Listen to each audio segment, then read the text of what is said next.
Fourth city నిర్మించబోతున్నాడని తెలిసింది ఇక్కడ కొంగరకల్లలో మొత్తం ఆల్మోస్ట్ ఇదివరకే కొంత భూమి సేకరించారు గత ప్రభుత్వం. అది ఉండగా కూడా ఇంకా చాలా ఎకరాలు తీసుకోబోతున్నారని విన్నాను ఇక్కడ ఈ ఏరియాకి సంబంధించి 19,000 ఎకరాలు ఎంతో.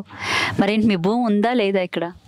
మాకు లవణ్యపట్ట 120 ఎకర్స్ ఉంది. అంటే మా ఎస్టీ వాళ్ళకి సంబంధించిన మొత్తం ల్యాండ్ 120 ఎకరాలు ఉంది. 120 ఎకరాలు.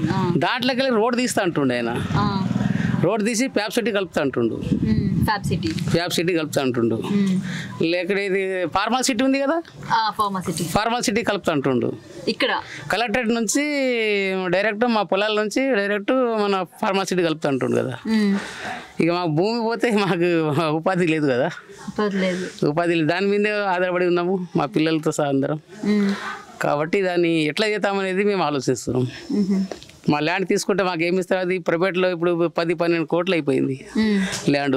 వాళ్ళు ఇచ్చేది ఏముండదు కదా మాకు చాలా తక్కువ ఇస్తారు వాళ్ళు. ఇల్లు ఎట్లా కట్టుకోవాలి, ఇల్లు లేదు, బిడ్డలు పెళ్ళిళ్ళు చేసుకోవాలి, ఇబ్బందికరం కదా కొద్దిగా. దాన్ని బట్టి ఇక దాన్ని ఎట్లా ఇస్తాడో మాకు తెలియదు. ఇప్పుడైతే సీఎం అయ్యిండు 1 year అవుతుంది.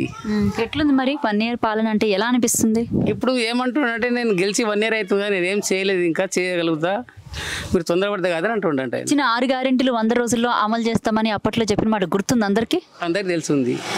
కానీ నాకు అప్పులు చేసిపోయాడు, నేను నిదానంగా చేస్తా, నాకు ఏడికలు వస్తుందని అంటుండే. అప్పులా లేకపోతే డబ్బులు ఉన్నాయా లేవా ఈ విషయాలన్నీ పక్కన పెడితే మాట ఇచ్చినప్పుడు ఏదైనా సరే తీర్చాలి కదా. మరి అంటే ఎన్నికల్లో హామీలు ఇచ్చినప్పుడు తెలీదా అప్పుల్లో ఉంది రాష్ట్రం అని? తెలిసి ఉండొచ్చు, కానీ నేను సీఎం కావాలని నాకు ఆయన తపన, ఆయనకు సీఎం కావాలనే తపనతోనే ఉద్దేశంతోనే ఆయన గద్దెక్కిండు కదా. ఎంతైనా సరే సీఎం కావాలన్న తపన ఉన్నప్పుడు సీఎం చేసిర్రు తెలంగాణ ప్రజలు. మరి అట్లాంటప్పుడు ఇచ్చిన 6 గ్యారెంటీలు కూడా 100 రోజుల్లో అమలు చేస్తా అన్నప్పుడు ఇప్పటికి 800 రోజులు అయ్యి ఇప్పుడు 100 year అవుతుంది కదా, ఇంకా కాలే. అది కరెక్ట్ కాదు. మళ్ళీ ఏం చేస్తాడో మన సీఎం తెలియాలి, అది ఏమేమి చేస్తుండో మనకు తెలియదు. ఇప్పుడు మీ భూమి అంతా లాక్కుంటే ఏం చేస్తారు?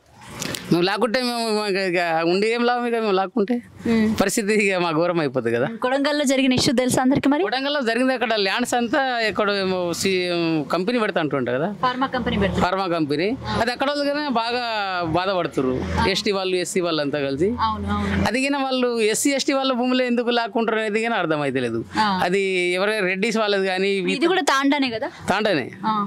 ఇది బీసీ వాళ్ళది కానీ అదర్ క్యాస్ట్ కానీ రెడ్డిస్ వాళ్ళ తీస్తలేరు ల్యాండ్. ఏం రోడ్లు వచ్చినా భూమి లాక్కున్నా మా దానికే చూస్తున్నారు సీఎం అంతా, సీఎం కానీ గవర్నమెంట్ అంతా. ఒకవేళ లాగేసుకుంటే అంటే లేదు ఇక్కడ తప్పనిసరిగా మీరు అంటే 4th సిటీ మీరు నిర్మిస్తాం, ఏదైనా సరే ఎట్టి పరిస్థితుల్లో జరుగుతుంది, జరిగి తీరాలి అని అంటే ఏం చేస్తారు మరి? మాకు ఎక్కడ చూపెడతాం? ల్యాండ్ చూపెట్టే తీసేయాలైనా. ల్యాండ్ చూపెట్టిన తర్వాతనే మా ల్యాండ్ దగ్గరికి రావాలి ఆయన. అప్పటిదాకా మేము ఎట్లా ఒప్పుకుంటాము? మేము మా పిల్లలు చిన్న వాళ్ళకు చదువుకు కావాలి, అన్నీ కావాలి కదా, వాళ్ళు ఎట్లా చేయాలి? మళ్ళీ మేము అట్లా చేస్తే ఆయన అది కరెక్ట్ కాదు కదా. సీఎంది ఏం చేస్తాడో మాకు తెలియదు, కానీ మేమైతే అట్లా ఊకోం. మేము మా భూమి కాడికి వస్తే మాకు మన ప్రైవేట్ ఎట్లా కట్టిస్తారో అట్లా కట్టియాలి. ఎట్లుందమ్మా మరి రేవంత్ పాలన? ఎట్లా ఉందమ్మా? ఇగో నీకు చెప్తుండ్రు కదా మా అల్లుడే ఆయన. ఎట్లా అనిపిస్తుంది? పెన్షన్ వస్తుందా నీకు? వస్తుంది. ఎంత? ఆయనది కాదు, మా ముసలింది వస్తుంది. ముసలింది వస్తుంది. ఎంత ఇస్తున్నాడు? ఇస్తాడు 20,000. 20,000 ఇస్తాడు. మా ముసలుడు డ్యూటీ చేసేది ఆ డ్యూటీ పైసలు వస్తున్నాయి.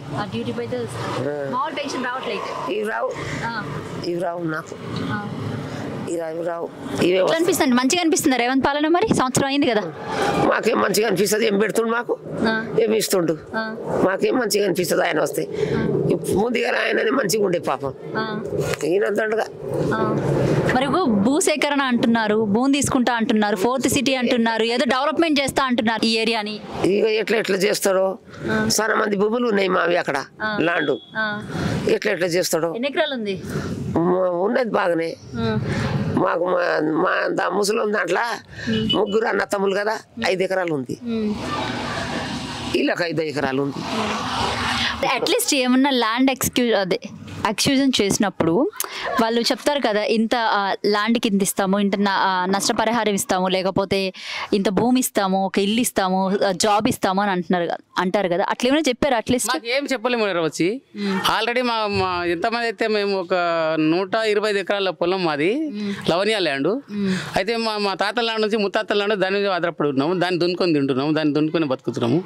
అయితే ఇప్పుడు ఏమైందంటే మాకు ఒక ప్రైవేట్ ల్యాండ్ చాలా కాస్ట్ పెరిగింది, మా ల్యాండ్ కాస్ట్ లేదు. ఇప్పుడు వచ్చిన కాడికే సరే మా పిల్లల పెళ్లి చేద్దాం, ఇల్లు కట్టుకుందామంటే అదిగిన రోడ్డు తీస్తామని మాట్లాడుతున్నారు వాళ్ళు.